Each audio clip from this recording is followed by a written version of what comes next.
নমস্কাৰ প্ৰিয় শ্ৰোতাসকল, সকলোলৈ স্বাগতম। ধাৰাবাহিক উপন্যাস পাঠ শিতানত আমি পাঠ কৰি আছোঁ হোমেন বৰগোহাঞিদেৱৰ কালজয়ী উপন্যাস হালধীয়া চৰায়ে বাওধান খায়।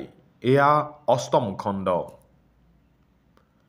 ৰাঙলীক বেচি পোৱা ১০০ টকাৰ ৫০ টকা বাপুৰাম শইকীয়াক আৰু ৩০ টকা চাবডেপুটি হাকিমৰ মদৰ বটল আৰু কুকুৰাৰ কাৰণে ডিম্বেশ্বৰ মণ্ডলক দি ৰখেশ্বৰৰ হাতত বাকী থাকিল ২০টা মাত্ৰ টকা। মণ্ডলে টকা ৩০টা ল'বই নোখুজিছিল। চুতীয়া, তোমাক দেখোন আগতেই হিচাপ দিছিলোঁ যে কমপক্ষেও ৩৫টা টকা লাগিবই।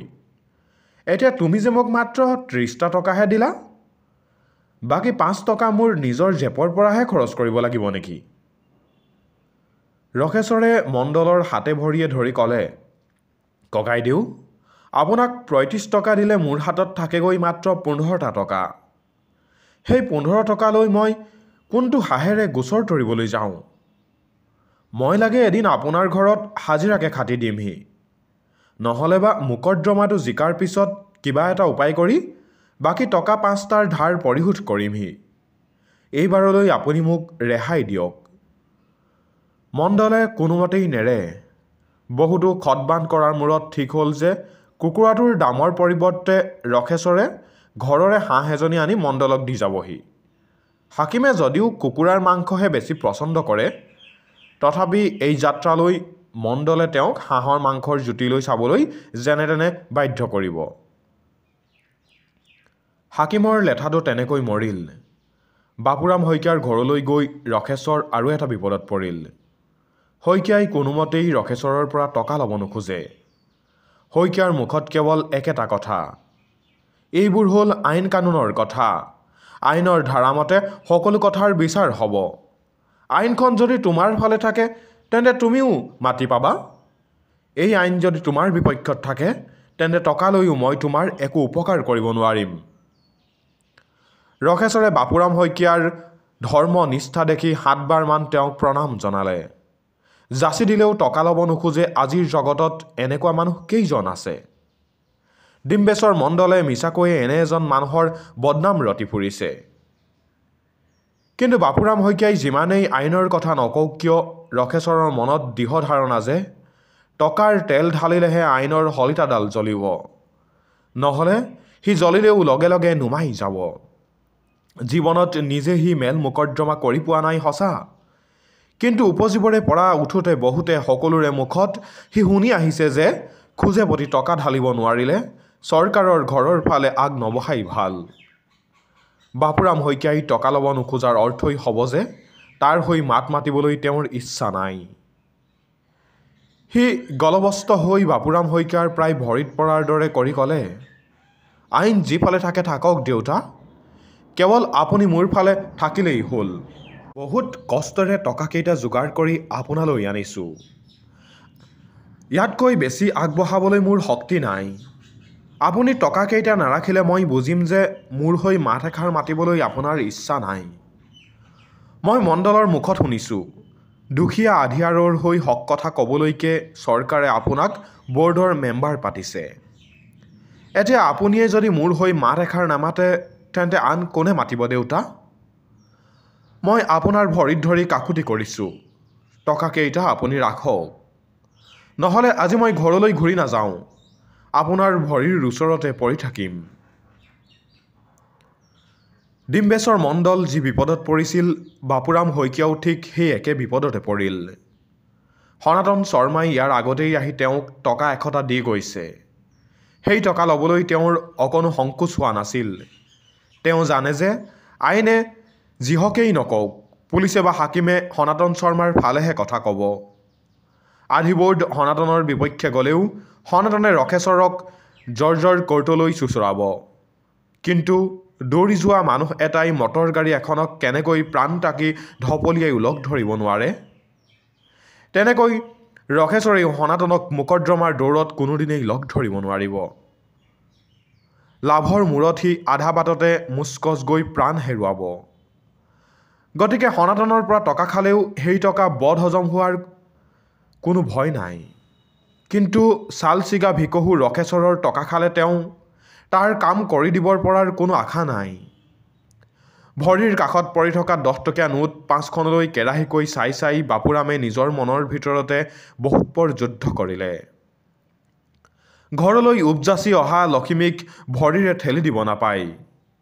ইফালে আকৌ পাপৰ ভয়ো মনৰ পৰা সমূলি দূৰ হোৱা নাই। টকাকেইটা নল'বলৈ তেওঁ শেষবাৰৰ কাৰণে চেষ্টা কৰিলে। শুনা চুতীয়া, তোমাৰ হৈ যি ক'ব লাগে মই এনেও ক'ম।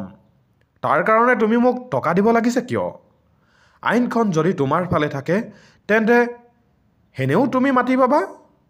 তাৰ কাৰণে তুমি টকা খৰচ কৰিব লাগিছে কিয়? মই তোমাৰ পৰা কেতিয়াও টকা ল'ব নোৱাৰোঁ। শেষৰ কথাকেইটা বাপুৰাম শইকীয়াৰ মুখৰ পৰা ইমান জোৰেৰে ওলাই গ'ল তেওঁ নিজেই বৰ আচৰিত হ'ল। বাপুৰামৰ কথা শুনি ৰখেশ্বৰৰ মনত ভীষণ ভয় সোমাল। টকা নোলোৱাকৈ আজিৰ দিনত কোনে কাৰ কি কাম কৰি দিয়ে? বাপুৰাম শইকীয়াই তাৰ পৰা টকা ল'বলৈ অস্বীকাৰ কৰাই অৰ্থই হ'ল এই যে তেওঁ ইতিমধ্যেই তাৰ বিপক্ষাচৰণ কৰিবলৈ ঠিক কৰি ৰাখিছে। সি পোন হৈ বহি বাপুৰামৰ চকুলৈ চাই উত্তেজিত হৈ ক'লে, আপুনি মোক আইনৰ কথা নক'ব দেউতা। আইনমতেই সংসাৰখন চলা হ'লে যিডৰা মাটি মোৰ 7 পুৰুষৰ সম্পত্তি, যিডৰা মাটিক মই মোৰ মাইকীজনীতকৈও বেছি ভালকৈ চিনি পাওঁ, যিডৰা মাটিত সনাতন শৰ্মাই জীৱনত ভৰি দি পোৱা দূৰৰ কথা, মাটিডৰাৰ চাৰিসীমাটো পৰ্যন্ত ক'ব নোৱাৰিব, সেই মাটিত ছেটেলমেণ্টত তেওঁৰ নামত পট্টা লাগিল কেনেকৈ? এনে এটা অঘটন আইনে কৰা নাই দেউতা। টকাই কৰিছে, টকাই কৰিছে। আপুনি মোক একে আখাৰে খুলি কওক দেউতা, আপুনি মোৰ টকা ৰাখিবনে নাৰাখে? যদি নাৰাখে তেতিয়া বুজিম যে আপুনি ইতিমধ্যেই সনাতন ঠিকাদাৰৰ পৰা টকা খাইছে। তেতিয়া আৰু অৱশ্যে মোৰ ক'বলৈ একো নাই। ৰখেশ্বৰৰ কথা শুনি আৰু মুখৰ ভংগী দেখি বাপুৰাম শইকীয়াৰ বুকুখন সামান্য কঁপি উঠিল। বেছি কথা নবহাই তেওঁ লৰালৰিকৈ মাত লগালে, তোমাৰ ভালৰ কাৰণে কথা কওঁতে তুমি ওলোটাহে বুজিলা। নলওঁ বুলি ক'লেও গাৰ জোৰেৰে টকা গুজি দিলে মই আৰু কি কৰিম? কিন্তু সনাতন ঠিকাদাৰৰ লগত তুমি যুঁজ কৰিবলৈ যোৱাটো মাখি হৈ হাতীৰ লগত যুঁজ কৰিবলৈ যোৱাৰ দৰে হৈছে। পিছত কিন্তু যদি টকা দিয়াৰ একো ফল নধৰে মোক কিন্তু নুসুধিবা। এতিয়াই কৈ থলোঁ। বাপুৰাম শইকীয়াই টকাকেইটা মাটিৰ পৰা বুটলি লোৱাত ৰখেশ্বৰে স্বস্তিৰ এটা দীঘল নিশ্বাস এৰিলে। ডাঙৰ যুঁজ এখনত জয়লাভ কৰাৰ দৰে মুখৰ ভাৱ এটা কৰি সি উঠি থিয় হৈ আলিবাটৰ ফালে খোজ ল'লে। ৰখেশ্বৰে টকা পইচা যোগাৰ কৰি মোকদ্দমা তৰিবলৈ সাজু হৈ মানে শাওণ মাহ প্ৰায় শেষ হ'বৰ হ'লহি। শাওণৰ 4 তাৰিখে সেই যে বৰষুণ আৰম্ভ হ'ল তাৰ পিছৰ পৰা আৰু বৰষুণৰ ক্ষতিক্ষুণ হোৱা নাই। ন পানী পৰাৰ লগে লগেই ভেকুলীবোৰ সমস্বৰে তোৰ তোৰাবলৈ আৰম্ভ কৰাৰ দৰে গাঁৱৰ খেতিয়কবোৰৰ মাজতো এটা বিৰাট ব্যস্ততা আৰু চাঞ্চল্য জাগি উঠিল। পুৱতি নিশাৰ পৰা দিনৰ ভৰ দুপৰলৈকে ওচৰৰ আটাইকেইখন পথাৰ হাল বোৱা মানুহৰ চিঞৰ বাখৰেৰে মুখৰিত হৈ থাকে। হেই হেই ঘূৰ ঘূৰ, এই মৰাটো কটা, নাঙলটোকে সি টানি নিব নোৱাৰে, ঘূৰ কজলা ঘূৰ ইত্যাদি। ঝমঝম বৰষুণৰ শব্দ, কলাফলীয়া পানীত গৰু আৰু মানুহৰ খোজ কঢ়াৰ চলাং চলাং শব্দ, হালোৱাবোৰৰ মুখত হেই হেই ঘূৰ ঘূৰ শব্দ, সকলো মিলি এটা অদ্ভুত সুৰ সমলয় খেতিয়কৰ জীৱনত ছন্দত যেন এটা নতুন উন্মাদনা জগাই তোলে। দিন যাই মানে ৰখেশ্বৰ যন্ত্ৰণাত পাগল হৈ উঠিল। বৰষুণৰ পানী পাই ৰখাল আৰু কোমল হৈ উঠা তাৰ মাটিডৰাই দুৰ্নিবাৰ আকৰ্ষণেৰে তাক টানিবলৈ ধৰিছে। বিয়াৰ পিছতে নঘৈণীৰ বিচনাখনেও আনকি তাক তেনেকৈ টানিব পৰা নাছিল। কিন্তু তাৰ কি পুৰা কপাল যে যি সময়ত লগৰ সকলো খেতিয়কে মনৰ উলাহেৰে ৰাতিক দিন কৰি হাল বাই মাটি বোকা কৰিছে, সি সেই সময়ত শব্দেপতি মণ্ডল আৰু আধিবোধৰ মম্বেৰৰ ঘৰে ঘৰে টোপোলা যাচি পাগলৰ দৰে ঘূৰি ফুৰিছে। বৰং ঘূৰি ফুৰাটোৱেই বেছি ভাল। যিখিনি সময় সি ঘৰত থাকে সেইখিনি সময়ত সি আৰু বেছি পাগল হৈ পৰে। ৰাতিপুৱা সি পিৰালিতে পীৰা এখনত বহি উদাস দৃষ্টিৰে সন্মুখৰ আলিবাটলৈ চাই থাকে। তাৰ চকুৰ আগেদিয়েই এটা এটাকৈ গাঁৱৰ মানুহবোৰে গৰুবোৰ প্ৰায় দৌৰাই দৌৰাই পথাৰলৈ ঢাপলি মেলে।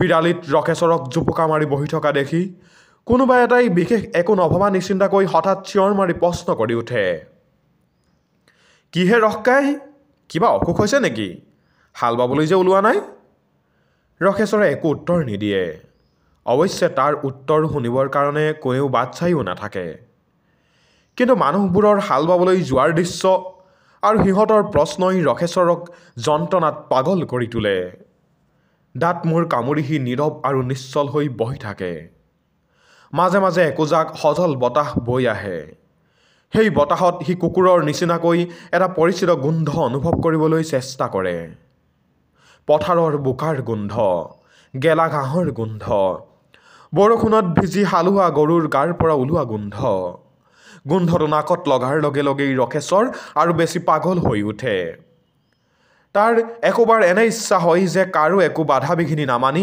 সি যেন পথাৰত হাল জুৰিবগৈ আৰু সনাতনে বাধা দিবলৈ আহিলে তাক কপিদাৰ একেটা ঘাপতে দুচেও কৰি পেলাব কিন্তু তাৰ এই মৰহা বেছি পৰ স্থায়ী নহয় নৰহত্যাৰ অপৰাধত সি যদি ফাটেকত পচিবলৈ যায় তেতিয়া এবাহ আমাদিমা ল'ৰা ছোৱালীৰে সৈতে ঘৈণীয়েকজনীৰ কি আলাই আথানি হ'ব সেই দৃশ্য কল্পনা কৰি তাৰ মনটো আপোনা আপুনি কোচ খাই আহে তদুপৰি সনাতন ঠিকাদাৰৰ জানো কম প্ৰতাপ এই মৌজাখনত তেওঁক ৰজা বুলিয়েই হয় মন্ত্ৰী MLA বৰচাহাব আহিলেও তেওঁৰ ঘৰতহে খোৱা বৰা কৰে সেইকাৰণে পুলিচৰ দাৰোগাৰ পৰা আৰম্ভ কৰি সকলো চৰকাৰী কৰ্মচাৰীয়েই তেওঁক বাঘ দেখাৰ দৰে দেখে তেওঁৰ আঙুলিৰ চিয়াৰতে সিহঁতে উঠা বহা কৰে এনে এজন মানুহৰ লগত সি নিচলা মানুহটোৱে কি হাঁহেৰে ফেফেৰি পাতি ধৰিব সনাতন ঠিকাদাৰৰ তুলনাত সি হাতীৰ আগত মাখিটোতকৈও অলপমান সৰু হ'লেও ডাঙৰ নহয় কৰিবলৈ একো উপায় বিচাৰি নাপাই ৰখেশ্বৰে নিজৰ মঙহ নিজেই কামুৰি যন্ত্ৰণাত ছটফটাই থাকে তামোল পাণ এটা আৰু পইচা 4 অনালৈ ৰখেশ্বৰে এদিন দলৈচুক গাঁৱৰ জনাৰ্দন বাপুৰ ওচৰত ভাল দিন এটা চোৱাবলৈ গ'ল বাপুৱে পাজি পুথি চাই সিদ্ধান্ত দিলে যে 21 শাওনৰ বৃহস্পতিবাৰটো মোকদ্দমা তৰিবৰ কাৰণে ভাল দিন সেইদিনা মোকদ্দমা তৰিলে তাৰ জয় হ'বই হ'ব সেইদিনা ৰাতিপুৱাই গা পা ধুই সি ভগৱান সত্ৰৰ গোসাঁই আৰু নপুৰুষৰ উদ্দেশ্যে সেৱা এটা কৰি সব দেৱতী হাকিমৰ কাছাৰীত গোচৰ দিবৰ কাৰণে ঘৰৰ পৰা যাত্ৰা কৰিলে ৰখেশ্বৰৰ ঘৈণীয়েকে গিৰিয়েকক নজনোৱাকৈয়ে মনে মনে সংকল্প ল'লে যে মোকদ্দমাত জিকিলে তাই আই কামাখ্যালৈ এপাহ সোণৰ ফুল আগবঢ়াব